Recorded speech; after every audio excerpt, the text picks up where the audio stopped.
Hickok45 on a humid, sultry day. Doesn't matter though, life goes on. And look what I have, a Model 70 Super Grade, perhaps the ultimate hunting rifle for many years, around 80 years, I guess, right?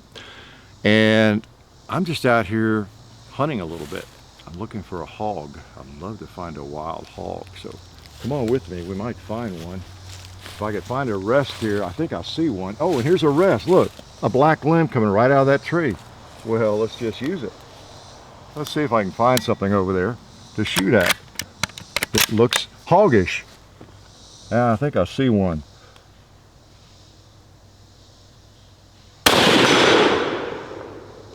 Wow, he must be wearing armor. I don't know if you heard that steel or not. Actually, it was a red plate, just looked like a hog.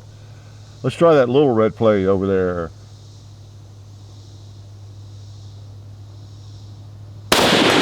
All right, look at him swing. Nice, nice. Boy, this rifle is nice.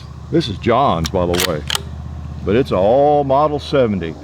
Let's go on over to 230. Actually, from up here, we're at 250 at least. So, and you know what? And there's a gong over there, AR 500 steel at 250 yards also. So I'm gonna see if I can hit him.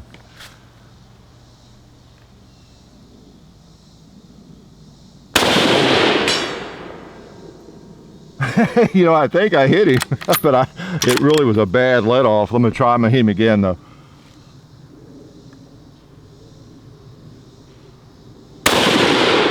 Yeah, that was better, right? It sounded like I wounded him on the first one. Let's try that little red plate next to him. All right, I'm gonna have to get steady for that one now.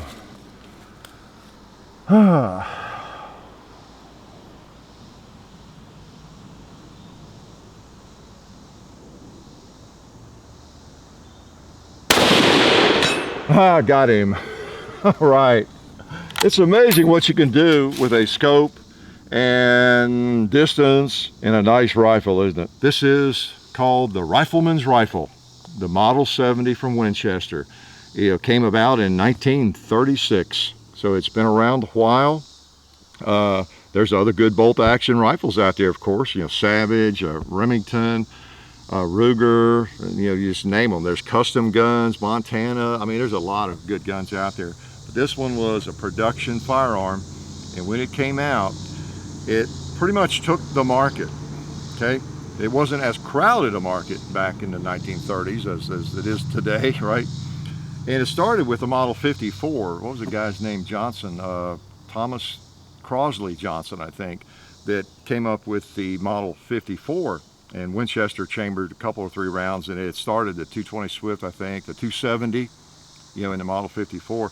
Then he died in the mid-30s, and they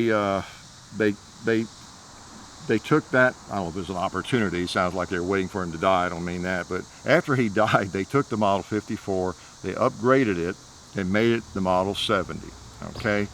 And of course, that was before World War II.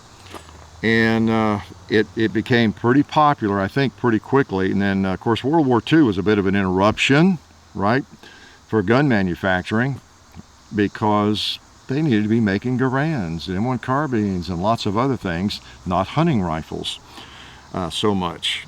But then after World War II, they got going again with it in 46, and they call those the transition guns, I think, 46 through 48 or 49 or whatever, and then making it again, and then they were off to the races. From the late 40s to 63, they made, I think, about 600,000 of these things, and oh, so many different chamberings, even configurations. They had the feather, what they call it, the featherweight, the Alaskan, the African models. They just made this in so many different chambers because it was so popular and so beloved, and still is. And so it basically took the country, and I would say the rest is history, but that's not all of it. Let's shoot it some more. I see a watermelon over there. Wonder if I can hit it.